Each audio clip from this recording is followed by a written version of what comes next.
प्रज्ञा नांदेडकर, अंतरंग healthcare centre.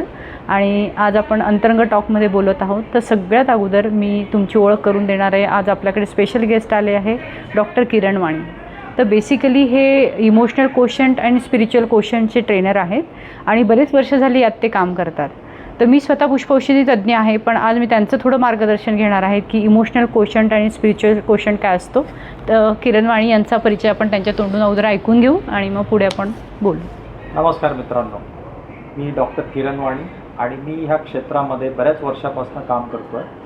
माझ्या आत्तापर्यंतच्या अनुभवानुसार इमोशनल कोशंट आणि स्पिरिच्युअल कोशंट हे अतिशय सोपं आणि सरळ उत्तर आहे इमोशनल रेग्युलेशनसाठी, म्हणजे भावना कंट्रोल करण्यासाठी.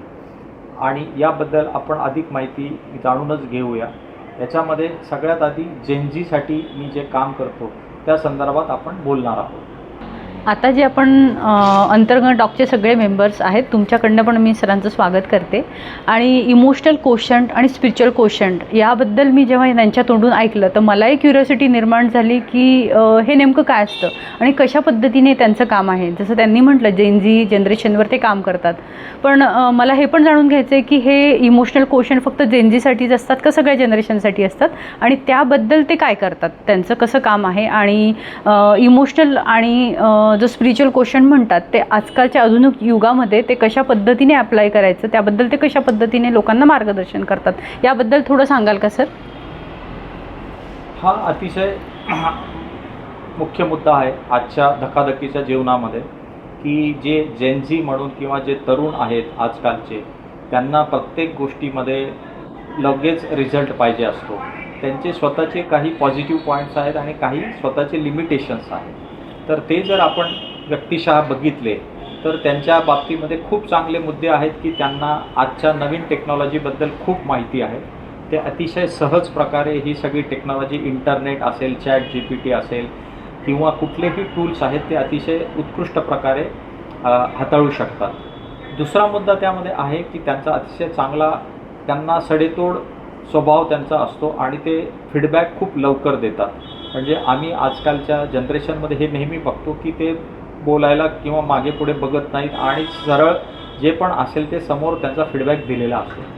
पण या व्यतिरिक्त त्यांचे स्वतःचे काही लिमिटेशन्स आहेत. आजच्या सोशल मीडियाच्या जगामध्ये त्यांना स्वतःच्या भावनांवरती सहजासहजी कंट्रोल करता येत नाही. तर ह्याच्यामध्ये स्पिरिच्युअल कोशंट आणि इमोशनल कोशंट या अतिशय चांगल्या पद्धतीने काम करणाऱ्या प्रकारच्या गोष्टी आहेत. याच्यावरती डॅनियल गोलमन यांनी एक पुस्तक लिहिलं होतं की emotional quotient is better than IQ. तर त्या पुस्तकातनं ही सुरुवात झाली आणि मग ही इमोशनल कोशंट म्हणून जी काही व्याख्या आहे ती त्यांनी केल्यानंतर जगप्रसिद्ध प्रकारे ते काम करू लागले यावरती. त्यानंतर इमोशनल कोशंट ही प्रसिद्ध झाल्यानंतर 20-25 वर्षानंतर स्पिरिच्युअल कोशंट हा पण एक नवीन व्याख्या याची तयार झाली आणि ती खूप चांगल्या प्रकारे आता त्याच्यामध्ये कॉर्पोरेट वर्ल्डमध्ये याच्यावरती काम करण्यात येत आहे. तर ह्या दोन्ही गोष्टींवरती जर आपण काम केलं तर आपण ह्या जेनझीसाठी खूप सारे प्रॉब्लेमचं सोल्युशन देऊ शकतो. आणि पॅरलली आपण कॉर्पोरेट वर्ल्डसाठी सुद्धा त्यांचा EQ आणि SQ जर इम्प्रूव्ह करू शकलो तर त्यांना पण हे जेनझीला हँडल करताना खूप अतिशय सोपं होईल. मग ते अगदी घरगुती वातावरणात असो किंवा कॉर्पोरेट वर्ल्डमध्ये असो, या दोन्ही ठिकाणी याचा फार उपयोग होणार आहे. तर अशा प्रकारे इमोशनल कोशंट आणि स्पिरिच्युअल कोशंट वाढवण्यासाठीच्या काही पद्धती आहेत, ज्या पद्धती आपण दररोज त्याची प्रॅक्टिस करू शकतो. त्या प्रॅक्टिस जर तुम्ही केल्या तर डेफिनेटली जेनझीच्या आणि ज्यांचे सिनियर लिडरशिपच्या सुद्धा EQ आणि SQमध्ये इम्प्रूव्हमेंट होऊ शकते. या व्यतिरिक्त आपल्याला माहितीच आहे की ही जरी पद्धत असेल, पण ज्यांना वेळेअभावी सेल्फ अवेअरनेस किंवा यामध्ये वेळ नसेल तर आपल्याला माहितीच असेल तर बॅच फ्लॉवर थेरपी ही पण खूप चांगली टेक्निक आहे, जी डॉक्टर प्रज्ञा नांदेडकर ह्याच्यात भरपूर वर्षापासून काम करतात. तर ते जास्त चांगल्या प्रकारे आपल्याला सांगू शकतात. मी पण ह्या क्षेत्रात काम करत असल्यामुळे मी बऱ्याचदा ऐकलं, पण आज तुमच्याकडनं मला बरीच माहिती मिळाली. बेसिकली मी आंतरराष्ट्रीय पुष्पौषधी तज्ज्ञ आहे. तर पुष्पौषधी हे नैसर्गिक अर्क असतात आणि बेसिकली आपण जे म्हणतो स्ववर औषध नाही, त्यासाठी हे असतं. आणि आजकाल तुम्हाला माहितीच असेल की आधुनिक जगात असो किंवा नवीन जनरेशन असो, प्रत्येकाला प्रत्येकाच्या लेवलचा काहीतरी स्ट्रेस असतो. तर आपण बऱ्याच स्ट्रेस लेवल लेवलच्या स्ट्रेस मॅनेजमेंटच्या टेक्निक शिकतो, जसं तुमचं EQ आहे किंवा स्ट्रेस मॅनेजमेंटच्या वेगळ्या टेक्निक आहेत, ते तर आपण सगळे वापरतोच. पण जिथे तुम्हाला वेळ नसेल तर तिथे साधी सोपी पद्धत तुम्ही वापरू शकता. जो अर्क असतो, जो अर्ध्या कप पाण्यात 4 थेंब टाकून तुम्हाला घ्यायचा असतो. यासाठी तुमची विचार करण्याच्या पद्धतीबद्दल थोडंसं विचारलं जातं आणि तुम्हाला स्ट्रेस रिलेटेड काय त्रास होतो आणि त्यानुसार तुम्हाला ते कॉम्बिनेशन दिलं जातं बेसिकली, आणि ते तुम्हाला काही महिने कन्झ्युम करावं लागतं. आणि जसं जसं तुमचं इमोशनल स्टेटस चेंज होत जातं तसा तो अर्कही चेंज जातो.